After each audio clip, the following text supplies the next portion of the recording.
आज बहुजन समाज का एक ऐसे महापुरुष का जन्म है जिन्होंने अपने शासनकाल में कई बार मुगलों से युद्ध किया और युद्ध करने के बाद वह जीता भी। उनका नाम हम बता देना चाहते हैं, शिवाजी महाराज। ओबीसी के एक ऐसे महाराजा शिवाजी महाराज जिन्होंने अपने शासनकाल में सभी लोगों को सुरक्षित रखा और उनको रक्षा किया और बचाया भी।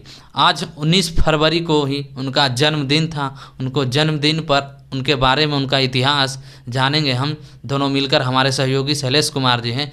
हम चाहेंगे इनसे कि उनके जो इतिहास रहा है, उनका क्या इतिहास रहा है अपने शासनकाल में, किस तरह से वह देश में अपने लोगों को सुरक्षा की, अपने प्रजा को सुरक्षा की, वह बताने का काम करेंगे। जी जय भीम। सबसे पहले और हमारे लाइव बूता देखने वाले सभी दर्शकों को बधाई, क्योंकि आज ही का दिन जो 19 फरवरी 1930 में शिवाजी का जन्म हुआ था और उनका मृत्यु 1630 में उनका जन्म हुआ था और 3 अप्रैल 1980 में उनका महापरिनिर्वाण हुआ। और उन्होंने सिर्फ मुगलों से नहीं बल्कि कई राजाओं से युद्ध किया और अपने मराठा साम्राज्य था उसको सुरक्षित रखा महाराष्ट्र में। और यही परंपरा जो है उनके पुत्र थे वो भी अब निभाया पूरी अच्छी तरह से दायित्व। और उसके बाद जो उनके जो पोता थे जिसको बोलते हैं, उन्होंने भी बहुत अच्छी तरह से मनाया। उनका पुत्र थे शिवाजी महाराज और राजा राम बड़े पुत्र थे और शिवाजी जो थे वो दूसरा पुत्र थे। और उनके 2 पोते भी हुए, साहू जी और शिवाजी द्वितीय जिसको बोलते हैं। और साहू जी महाराज उन्हीं के वंशज थे और उन्हीं के वंशज में साहू जी महाराज ने जो दबे कुचले थे उनके साम्राज्य में, जैसे मराठा साम्राज्य में, उनके लिए आरक्षण का प्रावधान किया था। और इसीलिए साहू जी महाराज को इतिहास में आरक्षण का जनक भी कहा जाता है। और ये उन्हीं के समय से चलते आ रहा है। और आते आते उनके साम्राज्य में जितने भी लोग थे जो दबे थे कुचले थे, उनके लिए वो एक विशेष प्रावधान करके लेके आए। और यही विशेष प्रावधान को आज हमारे जो मॉडर्न जो देश है और उस मॉडर्न देश में संविधान लागू हुआ है, शायद कहीं ना कहीं उन्हीं से ये कनेक्शन है जो डॉक्टर अंबेडकर उस विचारधारा से पढ़ के आए और ये संविधान में इंक्लूड किए। जी रोशन जी। आरक्षण का जो जनक थे, जो लोग कहते हैं कि डॉक्टर अंबेडकर आया, संविधान बनाया और अपने लोगों को आरक्षण घुसा दिया गया, लेकिन आरक्षण का प्रावधान जो है हम बता देते हैं, ये साहू जी महाराज ने शुरुआत किया था, जो कि एक ओबीसी महाराजा थे। ओबीसी ने आरक्षण का प्रावधान वह अपने शासनकाल में दिया था, न कि डॉक्टर अंबेडकर आए तब से आरक्षण लागू हुआ। आरक्षण का प्रावधान पहले भी रहा। ये संवैधानिक तौर पर जब भारत में संविधान बना तब डॉक्टर अंबेडकर ने SC ST लोगों को है जो आरक्षण का प्रावधान उसमें डाला गया। जी रोशन जी, मैं एक और बात क्लियर कर देता हूँ कि देखिए, जो रिजर्वेशंस उस समय से साहू जी महाराज दिए थे वो सिर्फ इसलिए दिए थे क्योंकि उनके साथ भी इस तरह के भेदभाव जो था वो होने लगा। और ये महसूस किए कि जब जो वहाँ उस समय का पेशवा जो थे, ब्राह्मण पेशवा थे, उनके साथ इस तरह के जब भेदभाव करने लगे तब उनको ये फीलिंग हुआ, महसूस हुआ कि हम राजा के पद पर बैठे हैं और राजा के पद पर बैठे हुए भी हमारे साथ भेदभाव हो सकता है, तो हमारे समाज में जो दबे कुचले लोग हैं उनके साथ कितना भेदभाव होता होगा, ये तो आश्चर्यचकित करने वाली बात है। तब जाकर साहू जी महाराज ने जो आरक्षण है उसका प्रोविज़न किया, प्रावधान किया और समाज में एक शांति व्यवस्था बनाने की शुरुआत करी। वहाँ से दूसरी बात, जब ये आरक्षण जो था उनको देने लगा तो भारी पैमाने पर जो उस समय के पेशवा थे उनका विरोध करना स्टार्ट कर दिया कि आप ये सब क्या कर रहे हैं, आपको राज चलाने नहीं आता, आपको किसी ने बहका दिया है, फुसला दिया, आप ये कर रहे हैं, वो कर रहे हैं। तमाम बातों को दरकिनार करते हुए साहू जी महाराज ने जो दबे कुचले थे उनके लिए आरक्षण का प्रावधान किया। और जब जो हमारा संविधान बना तब संविधान में डॉक्टर अंबेडकर ने भी जो है SC ST के लिए लाया। उसके बाद जो 340 जो आर्टिकल्स है उसमें भी ओबीसी के लिए भी डॉक्टर अंबेडकर ने कहा कि नहीं, आने वाले समय में हो सकता है ओबीसी का जो हालत है इससे भी और बदतर हो जाए, क्योंकि ये सारे लोग जो हमारे अपने हैं उनके लिए भी प्रावधान किया था। और जाके मंडल कमीशन जो लगा, और जो मंडल कमीशन 90 के दशक में लगा और उन्हीं 340 जो आर्टिकल्स है उन्हीं के तहत मंडल कमीशन लगा और ओबीसी को रिजर्वेशन मिला नौकरी में।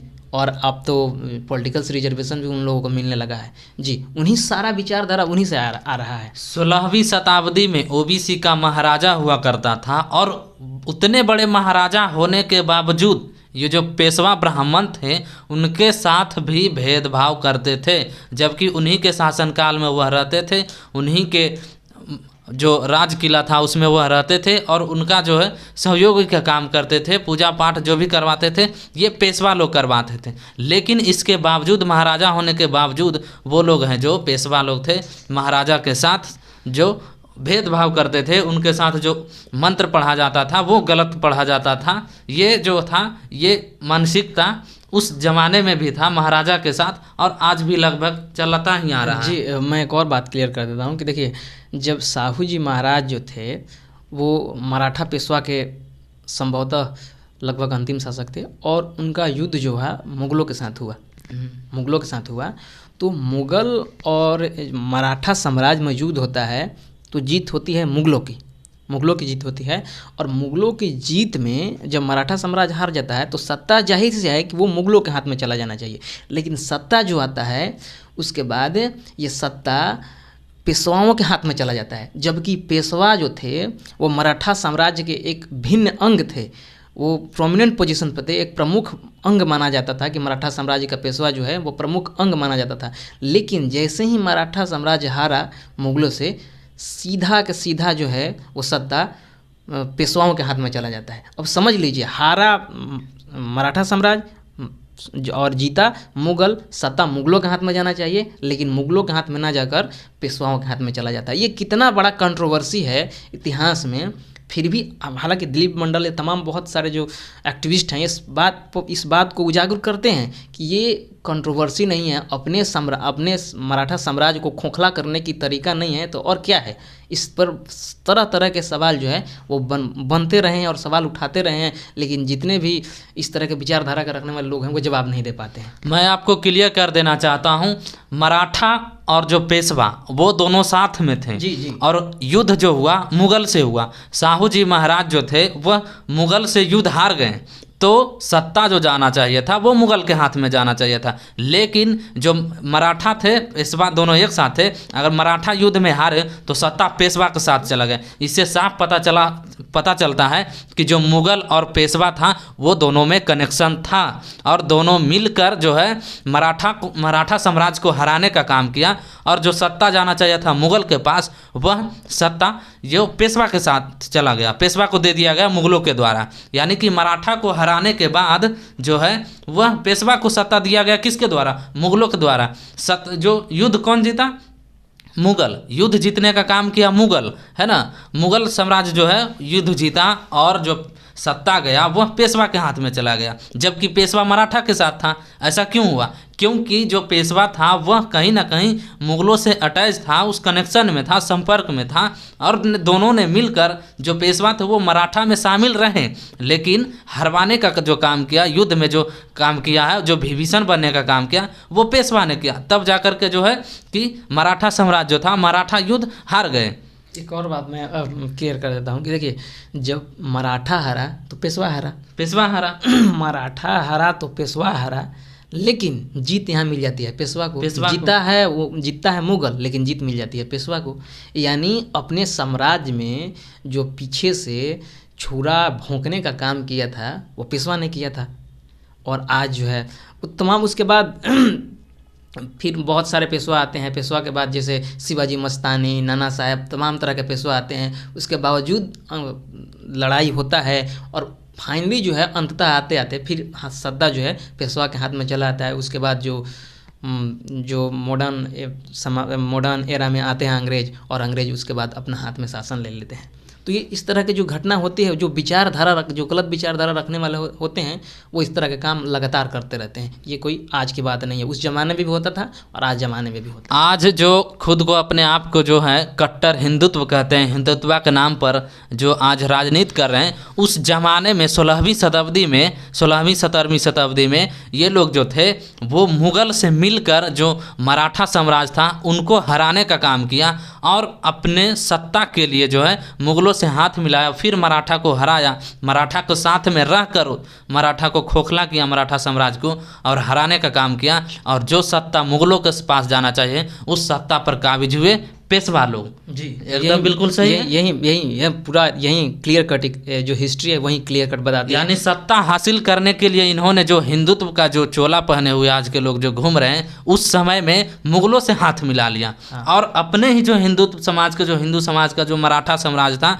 उसको हरा करके सत्ता पर ये लोग काबिज हो गए। देखिए जो विचारधारा रखने वाले लोग हैं, उस समय तो मनुस्मृति चलता था, ब्राह्मण क्षत्रिय वैश्य, राजा कौन बन सकता था? क्षत्रिय बन सकता था। और राज चलाने वाले कौन थे?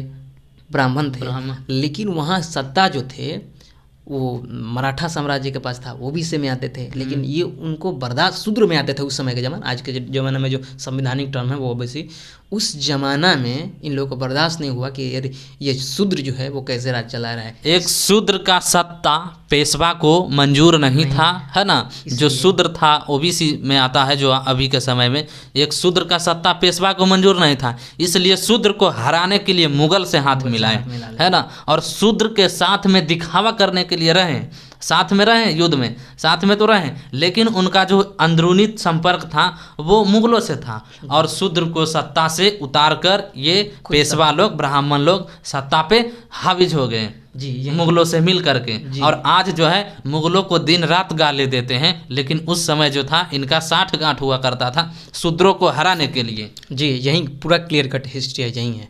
और आज के दिन हम लोगों को तो शुक्रिया करना चाहिए शिवाजी का कि जिन्होंने शूद्र में रहते हुए भी शासक बनने का काम किया और हम लोगों के लिए मिसाल प्रकट किया। आप लोग का अगर कुछ सवाल है, कोई सवाल करना चाहते हैं तो आप नीचे कमेंट बॉक्स में दीजिएगा, नहीं तो फिर आप इसका इतिहास है जो जाकर पढ़ लीजिएगा। अगर आप लोगों को लगता है कि हम लोग कुछ गलत बताए हैं तो आप हमें बेहिचक सवाल कर सकते हैं कमेंट बॉक्स में, इसका जवाब दिया जाएगा। अगर आप हमारे चैनल पर पहली बार आएँ तो चैनल को सब्सक्राइब कीजिए, फेसबुक पेज पर वीडियो देख रहे हैं तो पेज को फॉलो कर लीजिए, वीडियो लाइक शेयर जरूर कीजिएगा।